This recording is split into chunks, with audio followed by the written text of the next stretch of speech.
नमस्कार मित्रों, स्वागत है आपका हमारे YouTube चैनल जीएस मस्सी विद विनय सर के साथ।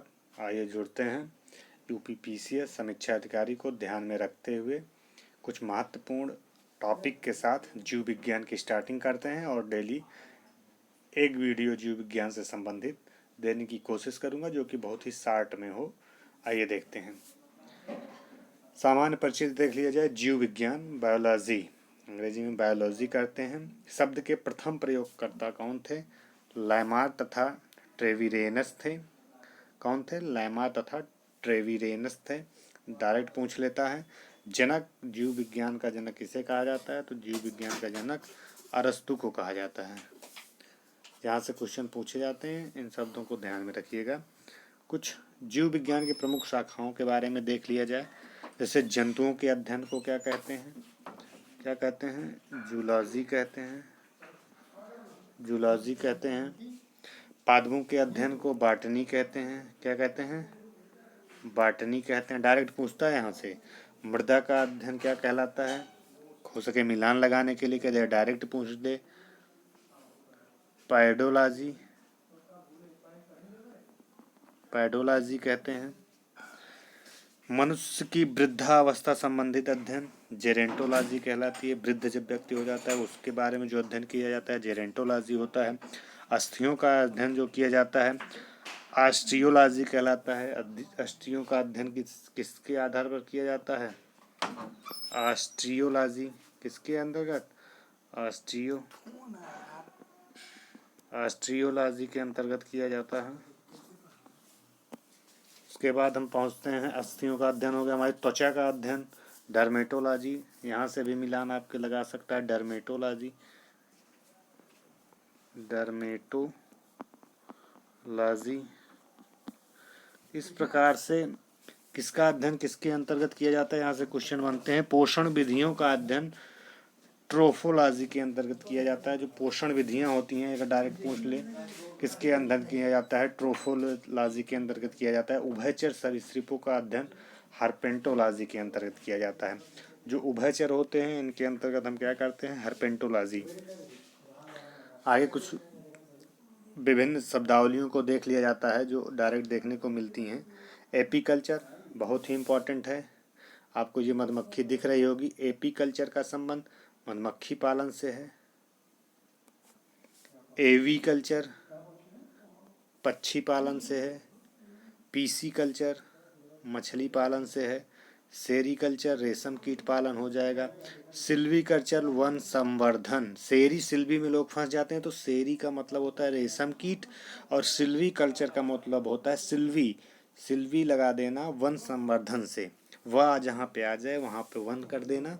और सेरीकल्चर रेशम, रा है तो रेशम कीट, सेरी रा है तो रेशम कीट प्रारंभ हो जाएगा यहाँ से भाई। सिल्वी वी है, वन संवर्धन लगा देना, वन से संबंधित। ओलेरी कल्चर, ओलेरी सब्जियों की कृषि के अंतर्गत किया जाता है। हॉर्टिकल्चर बागानी। पोमोलॉजी फलों की खेती, बहुत बार पूछा है पोमोलॉजी फलों की खेती। वीटिकल्चर ये भी बहुत पूछता है। अंगूर की खेती किसके अंतर्गत? वीटिकल्चर के नाम से जानते हैं। एग्रोनॉमी फसलों की खेती, फसलों की खेती को क्या कहते हैं? एग्रोनॉमी कहते हैं। ये बहुत ही महत्वपूर्ण टॉपिक है, यहाँ से क्वेश्चन मिलने तय होते हैं आपके। आइए और देखते हैं। अभी हम लोग जीव विज्ञान की प्रमुख शाखाएं देख ली, किसके अंतर्गत क्या अध्ययन किया जाता है, बार बार देखने की कोशिश करिएगा। आइए देखते हैं कुछ और। लैमार्कवाद के बारे में कुछ थोड़ा जान लेते हैं। लैमार्कवाद का जनक किसे कहा जाता है? आप देख रहे होंगे फ्रांसीसी वैज्ञानिक जीन बैप्टिस्टे डी लैमार्क। इनका क्या है? बैप्टिस्टे क्या है? बैप्टिस्टे बैप्टिस्टे डी लैमार्क नाम है इनका। क्या? लैमार्क। आज से पूरा नाम याद दीजिएगा। बैप्टिस्टे डी में लैमार्क नाम है इनका, जिसे जनक कहा जाता है लैमार्कवाद का। पुस्तक इन्होंने जो लिखा था, इनकी पुस्तक क्या थी? Philosophy zoological. क्या थी? Philosophy zoological. क्या थी? अगर पूछ ले फिलॉसफी लॉजिकल किसकी पुस्तक थी, तो फिलॉसफी जूलॉजिकल लैमार्कवाद की, लैमार्क की पुस्तक है। अन्य नाम इनके उपार्जित लक्षणों की वंशागत का सिद्धांत दिया था। उदाहरण जैसे जिराफ की गर्दन का लंबा होना, सांप के पैरों का गायब हो जाना आदि इसके उदाहरण हैं। एक था हमारा डार्विनवाद। डार्विनवाद क्या कहता है? जनक कौन थे डार्विनवाद के? जनक ब्रिटिश वैज्ञानिक चार्ल्स डार्विन थे। डार्विनवाद के जनक कौन थे? ब्रिटिश वैज्ञानिक चार्ल्स डार्विन को माना जाता है, डार्विनवाद का जनक कहा जाता है। प्राकृतिक चुनाव द्वारा जातियों की उत्पत्ति 1859 ईस्वी में इन्होंने दिया था। पुस्तक का इनका जो नाम था प्राकृतिक चुनाव द्वारा जातियों की उत्पत्ति 1859 ईस्वी में लिखी थी। अन्य नाम इनके प्राकृतिक वर्णवाद कहा जाता है, थियरी ऑफ नेचुरल सिलेक्शन, प्राकृतिक वर्णवाद। सर्वाइवल ऑफ द फिटेस्ट का सिद्धांत, अगर पूछे सर्वाइवल ऑफ द फिटेस्ट का सिद्धांत किसने दिया था तो लैमार्क ने डार्विन ने दिया था, ना कि लैमार्क ने दिया था। सर्वाइवल ऑफ फिटेस्ट का सिद्धांत चार्ल्स डार्विन ने दिया था। एकदम रट डालिए डार्विन लैमार्क को, क्वेश्चन यहाँ से आने तय हैं। 100% स्टार लगा लीजिए, क्वेश्चन मिलते हैं यहाँ से किसी भी परीक्षा में हो। ऐसा नहीं यूपीपीसीएस से समीक्षा अधिकारी में ही पूछे, बाकी चाहे जो परीक्षाएं होंगी आगामी पेट हो कोई भी परीक्षा हो वहाँ से यहाँ से क्वेश्चन बनने तय हैं। उत्परिवर्तनवाद बहुत पूछा जाता है। इसके जनक किसे माना जाता है? जो उत्परिवर्तनवाद के जनक हैं हॉलैंड के ह्यूगो डी व्रीज को माना जाता है। किसे माना जाता है?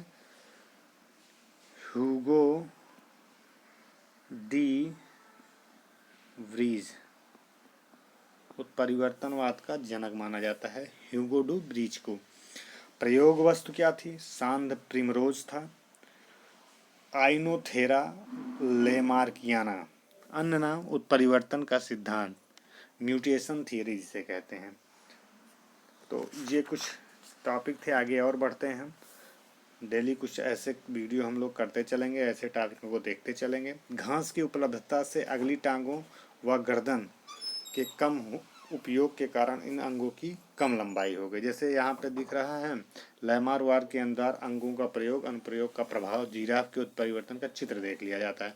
जैसे पहले घास थी तब इनका क्या था, पैर टांग छोटे थे, ठीक, घास की उपलब्धता से तुरंत मिल जाते।